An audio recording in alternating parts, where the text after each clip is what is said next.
Salut à tous, c'est Alex Molik. Alors comme vous pouvez voir, je suis au volant d'une belle petite voiture, direction Genève. Pourquoi? Le salon de l'automobile 2018, édition 2018. Et du coup j'ai fait appel à Infiniti qui m'a presté donc ce Q60S couleur noire. Mais je vous ferai une petite vidéo un peu plus tard, plus détaillée sur ce modèle.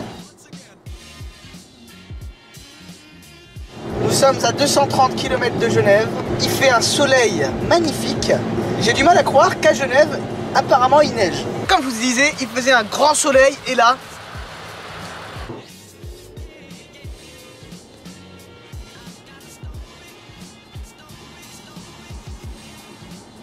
Petit détour ce matin, je suis allé récupérer Seb, qui devrait pas tarder d'ailleurs, il arrive. Hop, voilà, nous sommes arrivés enfin. Le truc c'est que, comme vous pouvez voir, il y a beaucoup de circulation. Enfin, me voilà arrivé à Genève au salon, à Palexpo. Donc, je pense quand même qu'il y a des choses à vous montrer. D'ailleurs, je vais vous montrer là tout de suite. Allez. Et sur place, il y a 3 voitures, dont 2 Regera absolument magnifiques, dont celle-ci, qui me fait étrangement penser avec sa, comment dire, avec son spec. Elle me fait penser à, vous savez, une One en fait, tout simplement. Ce qu'il y a de très important, ça se passe là-bas. C'est cette toute nouvelle Regera, alors absolument magnifique, bleu, biton. Alors tu as le bleu carbone et le bleu, on va dire, c'est limite azur, limite turquoise, mais un peu plus foncé. Alors faut aimer le bleu, c'est sûr, même l'intérieur est bleu. Mais qu'est-ce qu'elle est belle, vous, je sais pas, mais pour moi c'est... Alors j'ai pas encore tout vu, hein, parce que je suis arrivé il y a pas longtemps, mais j'ai limite envie de vous dire que c'est la plus jolie du salon. Déjà. La 488 Pista, la toute nouvelle Ferrari sur base de 488 GTB. La 488 Pista n'est pas une surprise en ce qu'elle répond à une tradition de chez Ferrari, tout comme la 360 Challenge Stradale par rapport à la 360 Modena ou la 458 spéciale par rapport à la 458 Italia. Qui dit Pista dit piste adaptée à la piste, V8 3 litres 9 turbo, 720 chevaux au lieu de 670 sur la 488 GTB, plus légère, en gros tout simplement plus sportive. Puis bon, il y avait du beau monde quand même sur le salon, hein.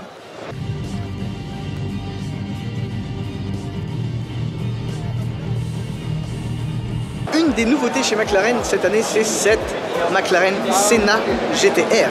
Alors, ils ont à peine présenté la Senna en décembre 2017 que déjà il y a une version GT-R. C'est quand même assez court. Mais quand on la regarde, très franchement, on se dit qu'elle répond exactement au même code que la Senna. Regardez-moi cette lame avant. Comme on dit, c'est une pelle à tarte, très franchement. Alors là, encore une fois, c'est clairement function over form. Le look, au final, sur une voiture comme ça, c'est secondaire. Mais clairement, mais regardez-moi ça.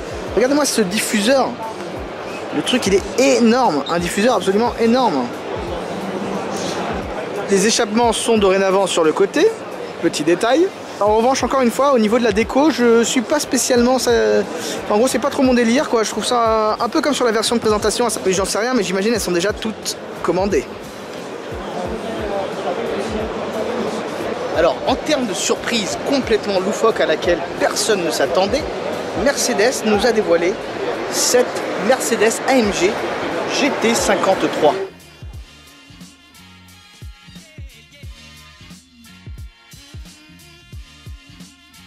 Cette année, Mansory semble être complètement de retour avec énormément de modèles sur leur stand, complètement délirants, chacun beaucoup plus que l'autre. Et on va commencer tout simplement par ce que je considère être, on va dire, le grosse folie du salon. Comme vous pouvez voir, si vous avez deviné, c'est pas facile, mais c'est une Bugatti Veyron. Alors je sais pas si c'est une 16.4 ou une Super Sport, très franchement. On dirait que c'est une Super Sport, mais bon, vu les modifications, ce serait compliqué de confirmer, mais bref. Elle est assez particulière d'un point de vue au niveau de la couleur. C'est une sorte de... comment tu expliques ça en fait? Je saurais même pas te dire, une sorte de camouflage... étrange, la matière, on dirait du marbre en fait, avec le petit logo Bugatti avec des diamants incrustés de partout. Elle s'appelle la Diamond Edition, énormément de petits détails en diamant, on va dire comme ce logo Bugatti que vous pouvez voir incrusté de diamants. Alors on va faire la mise au point, voilà. Alors je sais qu'il y a beaucoup de gens qui vont pas aimer et je les comprendrai à 100% parce que c'est vrai que c'est assez spécial. mais j'ai envie de vous dire comme la plupart des choses que font Mansory. Ils se sont également attaqués, c'est à ma connaissance le premier tuner à s'attaquer à la 812 Superfast. Avec cette édition en fait qui ressemble on va dire les Stallone, les Mansory Stallone de l'époque. Tout d'abord à la base avant, les premières c'était sur, il me semble sur 458, puis après c'est passé sur 599 et maintenant donc la 812 Superfast. Une des nouveautés les plus attendues à Genève c'est la nouvelle Rimac tout simplement qui se trouve derrière moi. Beaucoup disaient qu'on pensait qu'elle s'appellerait Concept 2. C'est un peu vrai, elle s'appelle la C2. Elle fait beaucoup moins concept on va dire que la première version. Enfin vous je sais pas mais moi j'ai été complètement subjugué par ces nouvelles formes. En termes de performance, cette nouvelle Rimac est tout simplement ahurissante. Je vais vous dire un chiffre, 1914. C'est le nombre de chevaux théoriques que possède cette voiture en fait. Parce que elle est électrique forcément, du coup ça lui permet d'avoir des performances ahurissantes du genre le 0 à 100 en 1,8 secondes. Et il y a un petit détail super marrant à l'arrière. Je sais pas si vous verrez en fait, c'est ils ont rajouté un extincteur.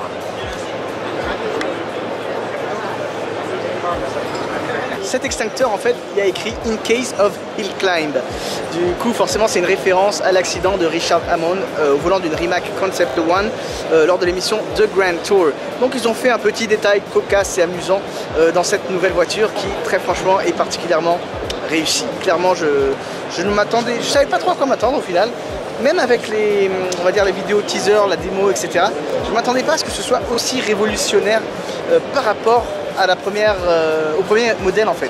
Quant à la Lamborghini Performante Spider, eh bien ce n'est pas un secret. C'est une voiture qu'on attendait, hein. Donc pas d'Aventador SVJ, SVJ comme beaucoup de gens disaient. Je vous avais dit dans ma vidéo qu'il n'y aurait pas. Bon, je vous ai dit aussi pas mal de conneries. Alors ce modèle est particulièrement joli, je trouve, d'un point de vue esthétique, c'est-à-dire qu'ils ont choisi quand même une couleur bleu mat, c'est inhabituel je pense chez Lambo le mat, mais pourquoi pas avec un en plus avec on a les étriers de frein jaunes, un intérieur noir et jaune sur piqûre jaune. Forcément eh bien la technologie à la Aerodynamica Lamborghini Attiva, voilà c'est ça. Alors derrière moi se trouve la toute dernière Bugatti Chiron Sport. Concrètement qu'est-ce qui change? Très franchement pas grand chose. En ce sens qu'elle maintient la puissance, à savoir 1500 chevaux. En revanche, elle perd 18 kg, notamment grâce aux nouvelles jantes qui sont un peu, on va dire, travaillées, même si ça, je sais pas si vous voyez derrière moi, c'est un petit peu orangé, mais c'est des jantes, ça ressemble à des jantes de vitesse en fait. Et la suspension a été retravaillée, pas mal de choses ont été retravaillées, notamment l'échappement arrière qui est particulièrement joli je trouve. On va dire que c'est une Chiron un petit peu plus sportive, comme son nom l'indique, en fait Chiron Sport. Toutefois c'est pas non plus un nouveau modèle, tout comme une Veyron Super Sport l'été à une époque. On va dire que c'est juste une évolution un peu plus sportive pour des clients qui souhaiteraient un peu plus de dynamisme sur une Chiron. Pourquoi pas. Alors nous sommes actuellement sur le stand Pagani où je suis dos à la dernière création d'Horacio, à savoir la Pagani Zonda HP Barchetta, limitée à 3 exemplaires seulement au monde.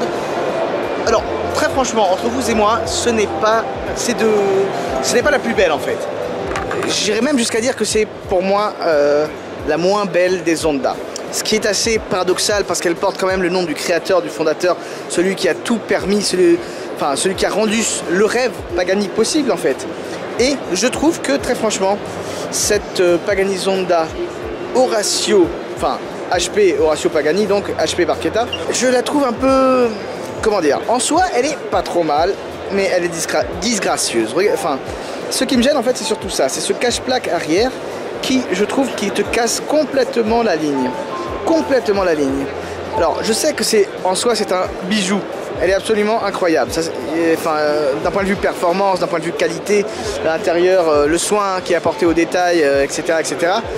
Toutefois, je pense qu'on peut quand même critiquer certaines choses, qu'on ne peut pas non plus être un béni oui-oui et dire oui-oui bêtement à tout.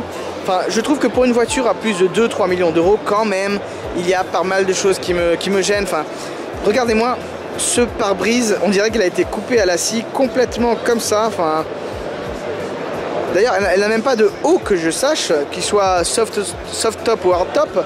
Il n'y a rien qui cache le haut. C'est-à-dire s'il pleut, en gros, il ne faut pas la sortir quand il pleut.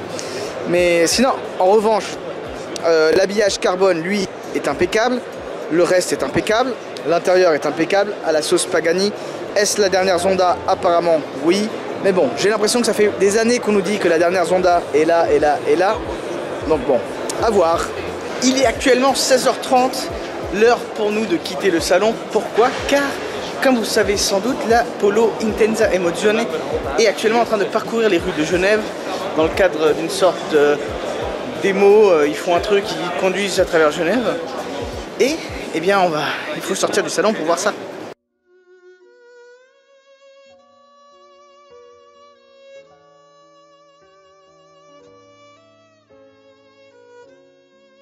Mais non, je rigole, évidemment. D'autres vidéos de mon périple helvète arrivent sur ma chaîne bientôt. Donc soyez un petit peu patients. Bon, et n'oubliez surtout pas, on n'a peut-être pas la même voiture, mais on a la même passion. Sur ce, je vous dis à très bientôt. Ciao, ciao.